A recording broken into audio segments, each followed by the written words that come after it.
తాకట్లో ఉన్న మీ బంగారాన్ని విడిపించి ఆ రోజు ఆన్లైన్ రేటుకి కొంటాం. Sharma gold company.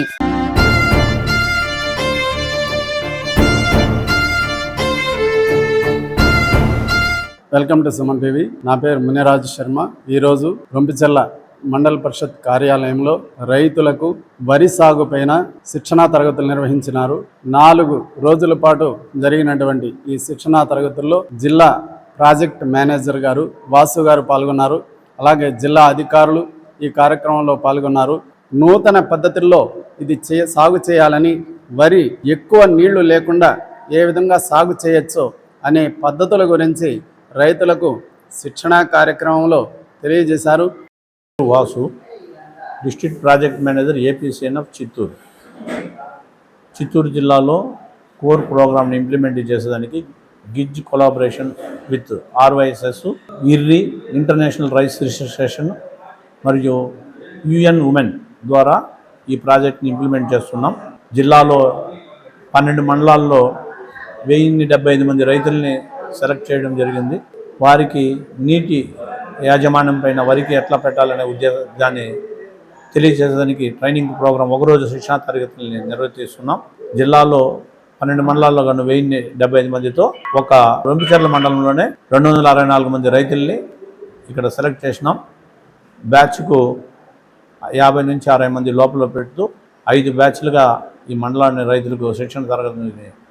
అదేలాగా పిలకల దశలో వచ్చేంత వరకు నీళ్లు తక్కువగా పెట్టడం వల్ల పిలకల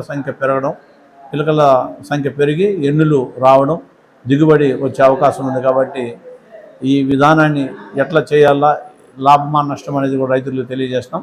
గతంలో రైతులు మనము వరి మొక్కని ఒక చేప పిల్ల లాంటిది కాబట్టి ఎప్పుడు నీళ్లు ఉండాలనే ఉద్దేశంతో ఉన్నారు. మేము వాళ్ళకు ఇప్పుడు చెప్పడం ద్వారా ఏం చెప్పినామంటే, నీళ్ళు ఉన్నా నీళ్ళు లేకపోయినా రాగి పైరులాగా కూడా మనం ఆరుతడి పంటలాగా నీళ్లు పెడితే కూడా వరి మొక్క బాగా ఆరోగ్యవంతంగా పెరిగి అదేలాగా పిలకలు ఎక్కువగా తొడిగి ఎక్కువ దిగుబడి వస్తుందని వాళ్ళకి వివరించినాం. దీనివల్ల వాతావరణాన్ని కాపాడుతాం కాబట్టి దీనికి కూడా రైతులకు మేలు జరుగుతుందని ప్రభుత్వం కూడా దీన్ని ప్రోత్సహిస్తుంది. కాబట్టి కేంద్ర ప్రభుత్వం దీన్ని అందరూ కొనసాగిస్తారని కోరుతూ విరమించుకుంటున్నాం. Thank you to all. ఈ తక్కువ నీటితో వరిని పండించి మరియు నీరు ఎక్కువ పెట్టడం వల్ల కూడా చాలా అనర్థాలు ఉన్నాయి. దాని గురించి కూడా రైతుల్ని తేజోవస్తి చేస్తూ, అలాగే నీరు తక్కువగా పెట్టుకోవడం ఏ విధంగా పెట్టుకోవాలి, పైపు ద్వారా రంధ్రాలున్న పైపు ద్వారా మేము రైతులకి అవగాహన కల్పిస్తున్నాము. నీరు ఎక్కువగా పెట్టుకోవడం వల్ల మన భూమిలో ఉన్న కార్బన్ డైఆక్సైడ్ అనేది మీథేన్ వాయువుగా మారి వాతావరణంలోకి కలిసిపోతుంది. దానివల్ల రోజు రోజుకి మన వాతావరణం అనేది వేడెక్కుతుంది. అదేవిధంగా నీరు ఎక్కువగా ఉండడం వల్ల పాదరసం అంటే మెర్క్యూరీ అనేది కూడా మన ఆహార ధాన్యాల్లో ఉండిపోయి ప్రజలకు హానికరంగా మారుతుంది. వచ్చి సమానంగా కానీ ఎక్కువగా కానీ దిగుబడులు తీసి రైతుల్ని ట్రైనింగ్ ఇస్తున్నాము.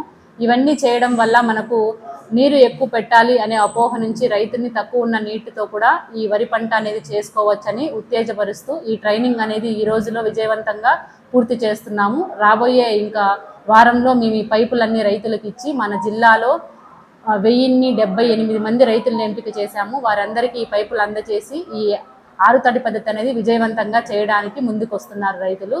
కాబట్టి ధన్యవాదాలు.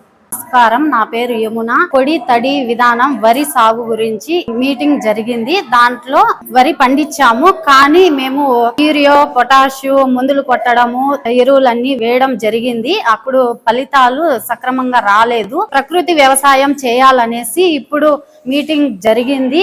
4 రోజుల నుంచి వరి ఎట్లా వేయాలి అనేసి తెలియజేయడం జరిగింది. ఆ పద్ధతి బాగా ఉంది, అలాగే చేస్తామని అనుకుంటున్నాము. ఆ పద్ధతులు బాగున్నాయి.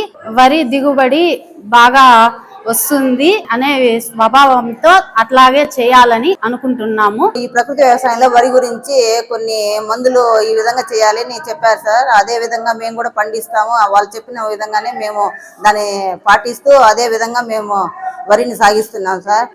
ఇలా చేసేందుకు మాకు మేలు, తినడం వల్ల ఆరోగ్యానికి మనుషులకి అందరికి కూడా బాగానే ఉంటుంది సార్. కెమికల్స్ వేసే పంటలన్నీ ఈ విధంగా అంటే ఈ ట్రైనింగ్ లో చెప్పారు మాకు అన్ని సలహాలన్నీ. ఇవన్నీ బాగా మాకు నచ్చినాయి. ఇదే విధంగా మేము ప్రయత్నిస్తూ మా సాగును సాగిస్తూ ఉంటున్నాం. రొంపిచెర్ల మండలం చెంచమరెడ్డి గారిపల్లి, పిచ్చిగుంటవారిపల్లి ఉండే నేను సామాన్య రైతును. అక్కడ నాకు 1 ఎకరా పొలం వరి పొలం సాగు చేస్తున్నాను. రొంపిచెర్ల మండలం MDO ఆఫీస్ లో మీటింగ్ పెట్టారు సార్ వాళ్ళు.